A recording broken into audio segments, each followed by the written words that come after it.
It's 25 to 9, major problems on the roads in Hull this morning. Let's get more details from Jane Grindell. Thanks, Andy. Well, of course, the main problems affecting the main A63 this morning. It is now currently closed in both directions following a serious accident that's happened at the Great Union Street roundabout. Initially, we just had the eastbound carriageway closed due to the accident. It was closed at the bottom of Myton Bridge, but due to the severity of the accident, it is now closed in both directions. So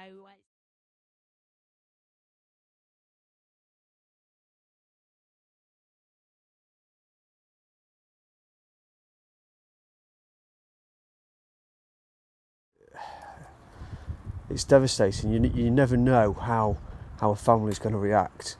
I've been a family liaison officer for 8 years now, and every family reacts different. It can be disbelief, it can be anger, it can be tears, it can be total devastation. They're at home having a normal day, and then I turn up on their doorstep, a big yellow jacket, white hat, and totally devastate their lives.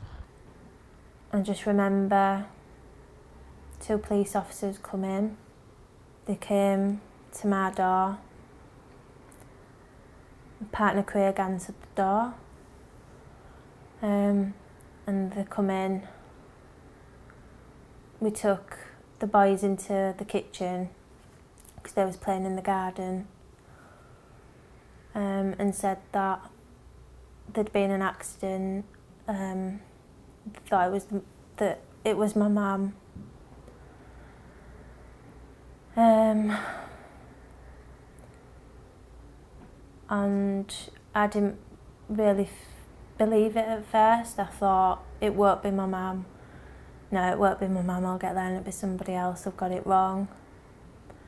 And then told Craig to ring Michelle. Because I couldn't speak to her. I just couldn't. There were young children in the house, and albeit they were visibly distressed and upset, they were trying to also control the children at the same time, and it's a really difficult situation to be in. And he just said straight away, I was like, I'm really, really sorry, Shell. He said, it's your mum. And I said, what? And he said, there's been an accident and she's died.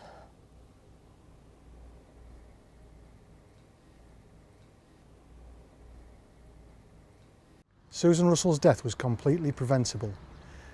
The driver was an experienced driver. He wasn't speeding, he was driving normally. If the cabin had been secured correctly, it would not have come off. The 8-ton work cabin was being carried on a flatbed lorry.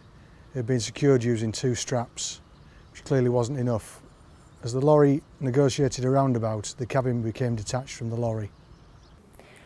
She was going to work to do a normal shift, as she did every day. Drivers should know that it's their responsibility to secure the load before they take it on the road. A driver wouldn't drive in a dangerous manner or drive whilst under the influence of drink or drugs.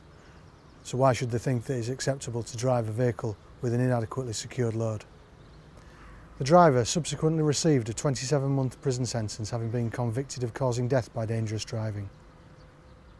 Prior to Susan's death in 2010 in August, her daughter had twin boy and girl. They have no recollection of Susan, they have only seen photographs. They still believe that Nana comes to visit them on an evening and brings them sweets. I don't think they remember my mum as much, and it's horrible because they haven't got the memories of them. No, they haven't got anything. They just look at a photo and they know that's my mum, that she's not here. And they do ask questions why she's not here, and it's quite hard to explain to 5-year-olds why. Because the other 2, they were so young as well. Jack was 8 and Mackenzie was 6. But they do miss my mum a really lot, because she was a big part of their life, and they should have had more time, but didn't. She used to take us to park on like a weekend when we slept. She can't come to my birthday and I can't see her anymore. I remember that and I used to like sleep at her house. She always like used to like make breakfast and all that for us, so it was quite nice. Craig's quite emotional about it, and he does miss my mum a lot. Angie's little girl, obviously she was the first girl in the family. She still stays now, doesn't she? And she's like stars and things in the sky, and she's like, that's Nana. She's like, Nana's watching over us, and she always talks about my mum, doesn't she? Yeah, she says that she remembers my mum, but she used to say at one time that my mum used to come from heaven and bring her sweets.